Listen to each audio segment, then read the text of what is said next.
Bonjour, parlons de la tant célèbre pyramide de Maslow, car l'être humain est animé par différents besoins, allant des besoins physiques, sociaux, de création, etc.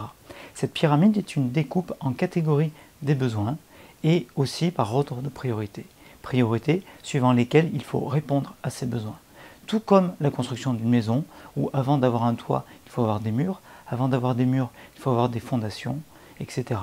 Je temporise cette notion d'ordre à la fin de la vidéo en fonction de certains cas. Selon la théorie, chaque motivation personnelle répond à un des besoins primaires. Le premier étage, les besoins physiologiques primaires, qui concernent tous les éléments nécessaires à la vie ou à la survie d'une personne, comme respirer, boire, manger, dormir, hygiène, sexualité, etc. Sachant que concernant la sexualité, l'étage exact porte à polémique aujourd'hui. Le deuxième étage concerne le besoin de protection et de sécurité. Il regroupe les besoins de protection contre les agressions physiques, psychologiques et économiques. Nous avons par exemple l'absence de douleur, la stabilité financière, familiale, de santé, etc. L'ordre en opposition à l'anarchie, le désordre et les menaces, maîtrise des revenus et des ressources, un minimum maîtriser les choses et événements, en gros son environnement, etc. Le troisième étage sur les besoins sociaux, c'est l'appartenance à un groupe et le bénéfice d'une entraide mutuelle. Ceci inclut l'amour, l'acceptation de qui l'on est, une communication cordiale, l'approbation de la part des autres, être une composante à part entière d'un groupe, avoir un statut au sein de celui-ci et le droit à la dignité, etc.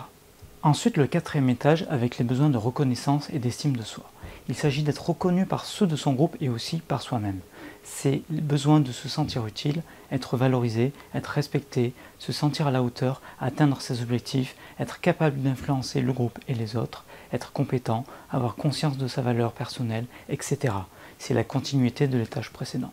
Pour finir, nous avons le cinquième étage, besoin d'autoréalisation et d'accomplissement. C'est quand on exploite son potentiel et que l'on s'en sert pleinement tout en cherchant à le développer. Donc ça consiste en développer ses connaissances et compétences, résoudre des problèmes de plus en plus complexes, exprimer son côté créatif, exploiter son réel potentiel, avoir une meilleure perception de la réalité, aller vers la nouveauté, entreprendre des actions de plus en plus complexes, être moins campé sur ses positions et plus ouvert au dialogue, etc. Quelques précisions, lorsqu'un besoin présent dans un étage inférieur n'est plus satisfait, il devient à nouveau prioritaire. Par exemple, quelqu'un qui n'a pas de quoi manger, donc ça c'est le besoin de niveau 1, primaire physiologique, il est capable de se mettre en danger, donc de renoncer à l'étage de tout ce qui est sécurité, le numéro 2, pour pouvoir manger. Ou alors, autre exemple, lorsque quelqu'un veut être intégré ou appartenir à un groupe, cette personne est prête à travailler dur ou faire beaucoup de choses pour être acceptée par ce groupe. Donc l'acceptation de ce groupe, c'est les besoins sociaux, l'étage numéro 3. Et cette personne est prête, par exemple, à renoncer à sa propre estime d'elle-même, qui est l'étage numéro 4, en acceptant de faire des actes rabaissants, comme par exemple le bizutage, qui est maintenant puni par la loi, ou comme accepter des situations entre deux, que la personne refusera plus tard, une fois qu'elle sera acceptée par le groupe, car elle aura déjà fait ses preuves au sein du groupe. De manière plus exagérée, on peut voir cela comme un rite initiatique.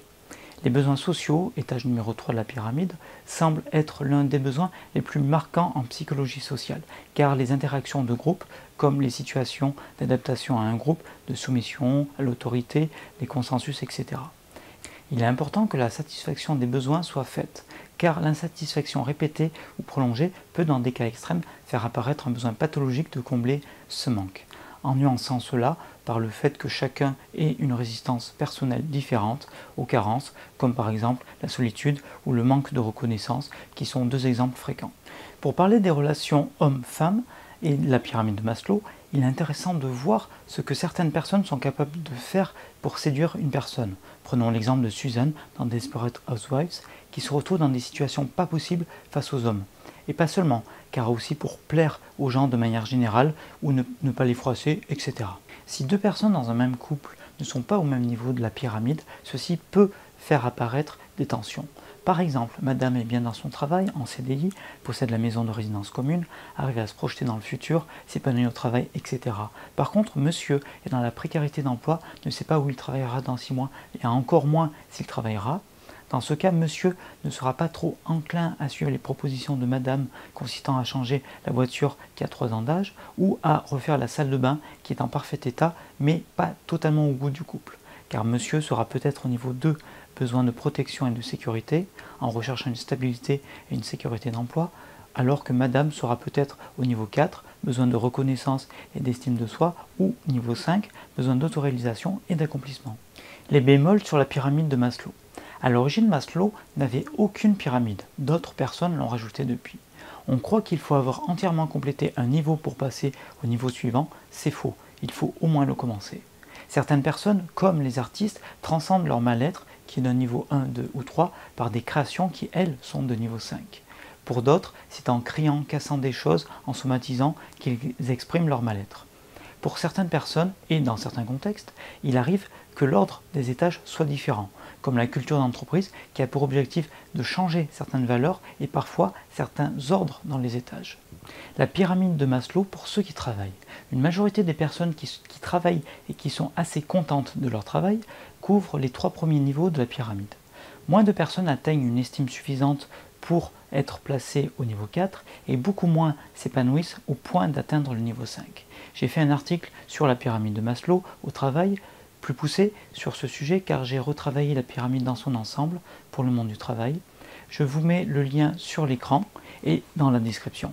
Comme beaucoup préfèrent les vidéos aux articles écrits, je ferai une prochaine vidéo sur la pyramide de Maslow au travail et je vous mettrai le lien à l'écran quand la vidéo sera disponible. Pour conclure, la pyramide de Maslow est un outil très intéressant pour savoir où se situe une personne par rapport à ses besoins et surtout pour savoir à quel niveau sont les préoccupations de la personne et donc les besoins à combler en premier pour l'aider. Par contre, ceci reste un outil qui, à mon sens, ne se suffit pas à lui-même. L'idéal est toujours de combiner plusieurs outils pour aider de manière plus efficace. Dites-moi en commentaire d'autres besoins non cités et selon vous à quels étages ils appartiennent. Dites-moi aussi les sujets que vous voudriez voir abordés dans de prochaines vidéos. Je vous mets le lien vers l'article sur la pyramide de Maslow au travail en description. Abonnez-vous à cette chaîne YouTube, allez voir mon blog noscomprendre.com qui a d'ailleurs une newsletter et un cadeau pour vous. Cliquez sur les pouces. Je vous dis à dans 15 jours pour une nouvelle vidéo ou dès la semaine prochaine sur mon blog pour un nouvel article. À bientôt. Bonjour, aujourd'hui je vais vous donner 5 types de femmes qui ne sont pas préférables de fréquenter en amour si l'on est dans une dynamique de relation amoureuse stable et sur du long terme.